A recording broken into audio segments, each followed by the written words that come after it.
আজকে হচ্ছে শাহী পনির, নিরামিষ পদ্ধতিতে একেবারে। আচ্ছা, রান্নার আগে কি মশলা লাগছে সেটার একটা লম্বা লিস্ট আমি করে দিয়েছি যাতে অসুবিধে না হয়। সবচাইতে মজার ব্যাপারটা হলো শাহী পনির রান্না করার আগেই না মনটাই তোমার শাহী মানে বাদশাহ মতো হয়ে যাবে, কেননা এত সুগন্ধি মশলা এতে থাকে। ওটা দেখলেই মানে মনটা একেবারে রেডি যে না, আমি আজকে দারুণ কিছু রান্না করতে চাচ্ছি। তো এগুলো হচ্ছে গোটা মশলা, যেগুলো যা বাটার আমি সব ভেজে বেটে রেডি করে রেখেছি, সমস্তটাই শিলনোড়ায়। আর এটা কাজু পেস্ট, যেটাকে আমি জল দিয়ে একটু পাতলা করে নিলাম, কেননা কাজু পেস্ট অতটা গুলতে চায় না। আর এটা দই, হলুদ গুঁড়ো, অল্প কাশ্মীরি লঙ্কা গুঁড়ো দিয়ে তৈরি করা একটা পেস্ট। তারপরে যেগুলো আনপ্যাক করার, প্যাকেট কাটার, সেগুলো কেটে রেডি করে নেওয়া হয়ে গেল। এবার আমি কড়ার কাছে একে একে সমস্ত কিছু গুছিয়ে নিলাম: তেজপাতা, বাটার, ঘি, সাদা তেল। সাদা তেল ঘি গরম করার পর গোটা গরম মশলা অল্প, আর এলাচ, এলাচ গুঁড়ো, এটা শিলনোড়ায় গুঁড়া। তেজপাতা দিয়ে আদা, সমস্ত কিছুটাকে একটু 2 মিনিট ধরে রান্না করে নেব। 2 মিনিট ধরে মিডিয়াম আঁচে রান্না করার পর দিয়ে দেবো এই দইয়ের পেস্টটা। সেটা দেওয়ার পর আবারও ধরো 30 সেকেন্ড পর দিয়ে দিব কাজু বাটা। এবার এটাকে 1 থেকে 1.5 মিনিট রান্না করব, মানে ফুটে যাবে।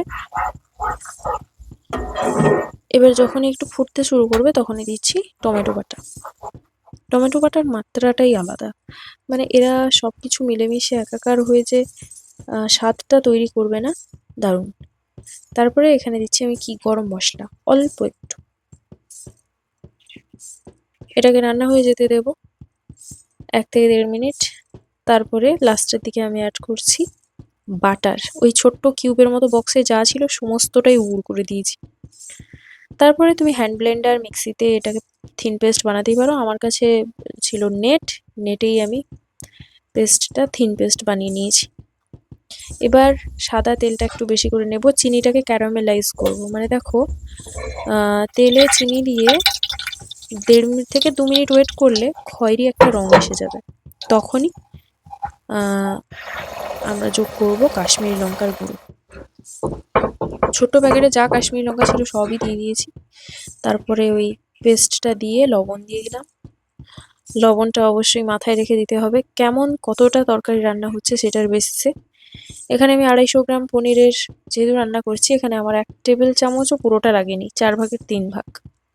তাতেই স্বাদটা ঠিক আছে। অল্প করে দাও, পরে লাগলে অ্যাড করো, অসুবিধে নেই। শুরুর থেকেই 1 গাদা লবণ দিয়ে দেওয়া যাবে। এবার এই পুরো যে কম্বোটা, এটা 2 মিনিট মতো ফুটে যাওয়ার পর, ভালো করে মশলাটা মিক্স হয়ে যাওয়ার পর তেলের সাথে আমরা দিয়ে দেবো পনির। পনির দেওয়ার পর 5 মিনিট ফোটাবো ঢাকা দিয়ে, যাতে ভালো করে মশলাটা অ্যাবজর্ব হয়ে যায় পনিরের মধ্যে। ব্যাস, আর কিছুই না। এবার নামিয়ে নিতে হবে, পরিবেশনের জন্য একেবারে রেডি। আর উপর থেকে ছড়িয়ে দিতে হবে অল্প কাসুরি মেথি 1 চিমটে, ব্যাস।